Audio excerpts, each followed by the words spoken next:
Talking to deer is tricky. They can be pretty snooty about accents. Let's hear how your mouse is coming along. Furrowing her brow, Lainey squeaked, "Ee, ee!" Fawn had been teaching Lainey how to speak the language of mice. So far, Lainey had only learned one squeak. Loosely translated, it meant, "Are your whiskers well?" Two dairy mice that were sniffing around nearby lifted their heads to look at Lainey.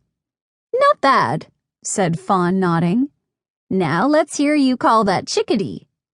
She pointed to a plump little bird sitting on a branch. "But I don't know, chickadee," Lainey protested. "It's easy," said Fawn. "Just go like this." Pursing her lips, Fawn let out a whistle that sounded like "Seedle-dee, seedle-dee-deet." "You try."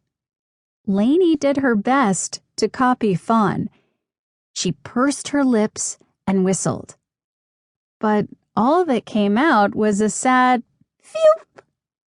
To her surprise, the chickadee flew over and landed on her finger. "How did I do that?" Lainey asked.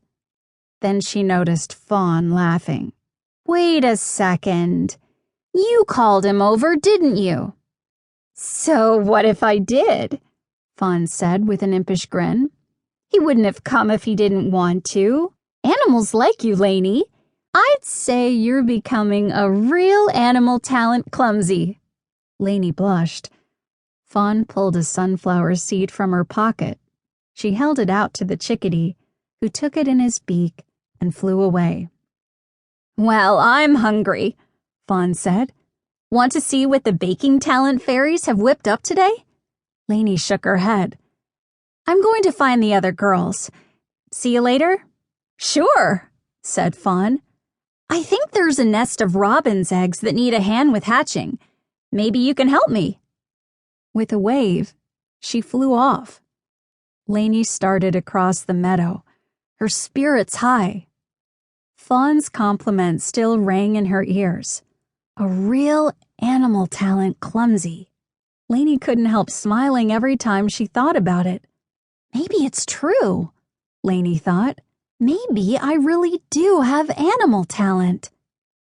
Before coming to Pixie Hollow, Lainey had never felt particularly special. She wasn't beautiful like her friend Mia, or brave like her friend Kate.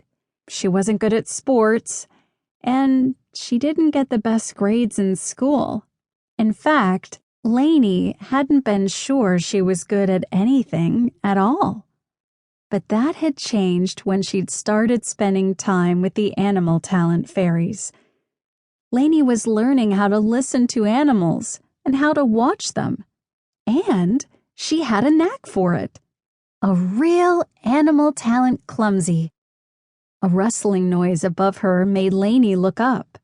She paused to watch a flock of flamingos pass. She loved seeing the pale pink birds against the brilliant blue of the sky. The flamingos had been one of the very first creatures she'd seen in Neverland, and she never tired of watching them. Lainey continued across the meadow and made her way to Cavendish Stream. There she found Kate, Mia, and Gabby, her friends who had come to Neverland with her. They were sailing boats with the water talent fairies.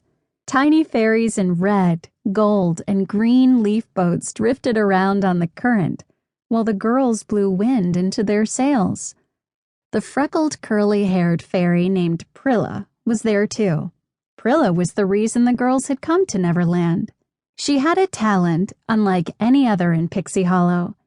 She could travel to the world of humans and back again just by blinking. One day she'd traveled to Mia and Gabby's backyard and accidentally brought the 4 girls back to Pixie Hollow with her.